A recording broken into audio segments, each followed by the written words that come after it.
শুধু সাংস্কৃতিক অঙ্গনই না, একজন কৃতবিদ্য মানুষ, সারা দেশের জন্য একটি অপূরণীয় ক্ষতি।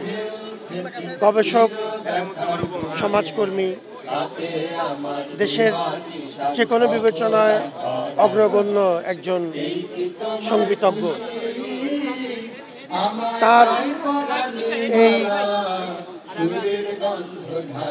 তার মৃত্যুর মাধ্যমে যে গ্যাপটি তৈরি হয়েছে এটি অনেক অর্থেই অপূরণীয়, কিন্তু একটি ভালো ঐতিহ্য তিনি রেখে গেছেন কৃতবিদ্য মানুষ হিসেবে, এবং তার এই ধারা তার ছাত্রছাত্রীদের মাধ্যমে, তার গুণগ্রাহীদের মাধ্যমে অক্ষুণ্ণ থাকবে।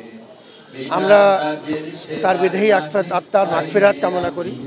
সাংস্কৃতিক মন্ত্রণালয় তো তাদের বিষয়, আমরা আমাদের বিশ্ববিদ্যালয়ের তরফ থেকে আমাদের রেওয়াজ অনুযায়ী যে সম্মান সেটি আমরা অবশ্যই। আমি তো নিজেই এখানে আসছি, আমি নিজেই আসছি, আমি প্রশ্ন উত্তরে আপনাকে দিয়েছি। সারা জাতি তাকে সম্মান করছেন, আমরা সবাই তার সাথে আসছি। আমার ঠিক এখনো জানা নেই রাষ্ট্রের পক্ষ থেকে ওনাকে শ্রদ্ধা জানানো হয়েছে কি হয়নি, কিন্তু এইটা তো খুবই স্বাভাবিক। আমি খুবই কেবল হতবাক হচ্ছি যে এই মহান স্বাধীনতা দিবসে এ ধরনের একটা মানুষ তিনি আমাদের মাঝে নাই। তাকে শ্রদ্ধা জানানো শুধু তার জন্যে না, জাতির জন্যে একটা জরুরি কর্তব্য, রাষ্ট্র এবং সরকারের জরুরি কর্তব্য।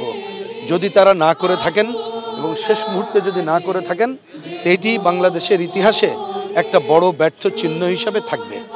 কিন্তু আমি শুধু এই কথাটুকু বলতে চাই, সঞ্জিদা আপা নিজেই একটা প্রতিষ্ঠান।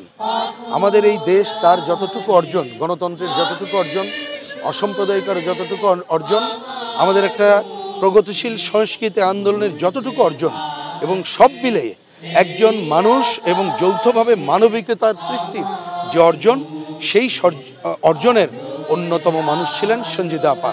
সুতরাং সঞ্জিদা আপা আমাদের সহ সচেতন মানুষের হৃদয়ে থাকবেন, মণিকোঠায় থাকবেন। ছায়ানট তার নিজস্ব একটা আঙ্গিক আছে, পেছনে দেখবেন কোনো ব্যানার নাই, যারা শ্রদ্ধা জানাচ্ছে তাদের নামও উচ্চারিত হচ্ছে না।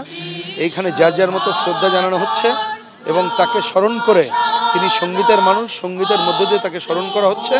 আমরা যতটুকু জানি এই কর্মসূচি শেষে তার সন্তান পরবর্তী কর্মসূচি জানাবে, আমরা অপেক্ষা করছি সেটি শোনার জন্য।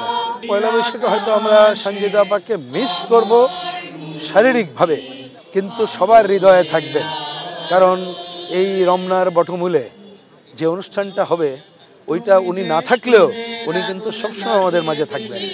বরং আমি মনে করি এইবার অনেকে অনেক প্রতিকূল পরিবেশ তৈরি করতে চাইছে, আমরা সেটাকে বাদ ভেঙেই যে এই ধারাকে এগিয়ে নিয়ে যাব, সেক্ষেত্রে উনি আমাদের মণিকোঠায় থাকবেন, পথপ্রদর্শক হয়ে থাকবেন।